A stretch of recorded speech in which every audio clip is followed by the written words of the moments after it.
Ça fait partie des promesses que le chef de l'État, son Excellence Félix Tshisekedi Tshilombo, avait faites à la population de ces coins de la République.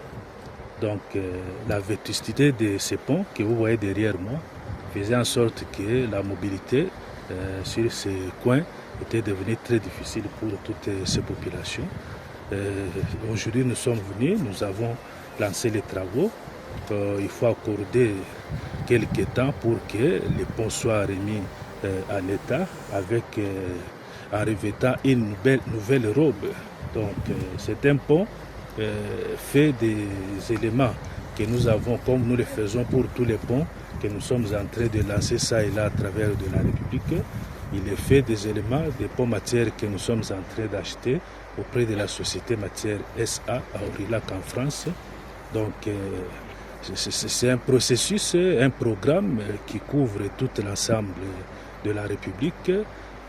Ce qu'il faut noter que ça fait depuis que notre pays est indépendant, on n'a pas vu un gouvernement prendre cette initiative de remplacer tous les ponts qui sont devenus vieux sur toute l'étendue de la République. Je pense que lorsque vous suivez l'actualité, c'est presque partout que les ponts sont en train de s'écrouler, ce qui est tout à fait normal parce que ce sont des vieux ponts. Et aujourd'hui, le président Tshisekedi a pensé à cela.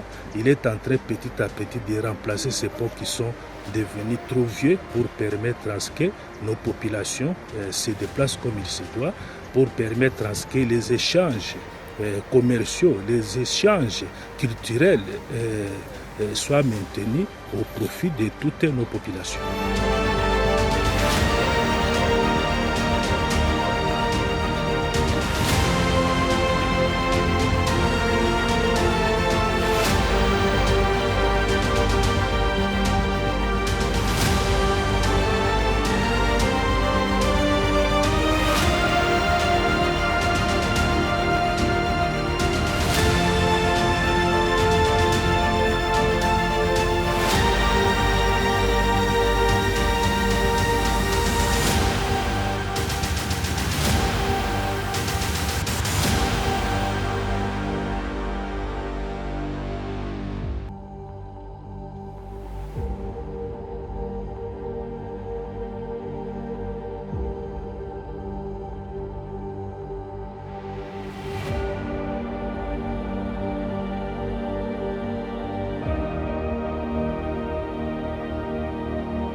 Le sentiment, c'est un sentiment d'extrême satisfaction de voir que la volonté de son Excellence, Monsieur le Président de la République, Félix Antoine Tshisekedi Tshilombo, est en train de se matérialiser petit à petit en dépit des difficultés que nous traversons.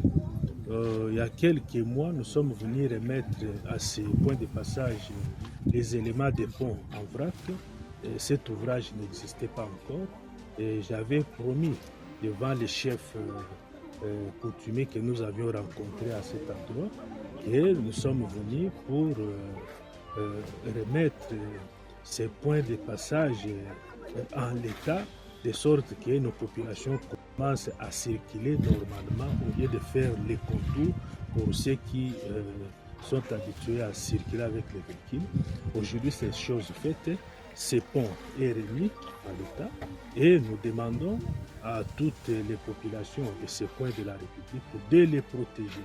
Parce que si ce pont est remis à ces points de passage, c'est un remplacement de celui qui s'était écroulé, qui datait déjà de l'époque coloniale, et lorsqu'il s'est écoulé, ces populations ont connu des périodes noires où la traversée à ces points de passage était vraiment un casse-tête.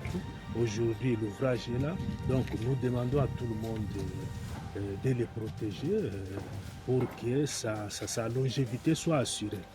J'insiste sur ce fait que la population doit protéger cet ouvrage. Pourquoi? Parce que là, on me fait rapport que les boulons qui relient certains éléments des ponts ont commencé à être volés par les incivils, ce qui n'est pas normal. Ce sont des ouvrages qui coûtent beaucoup d'argent à la République et les autorités consentent beaucoup d'efforts pour les acquérir. Et quand ça arrive, il faut que toutes les communautés de ce coin se mettent en tête que c'est pour eux que le chef de l'État a fait ceci et que cette protection soit de mise.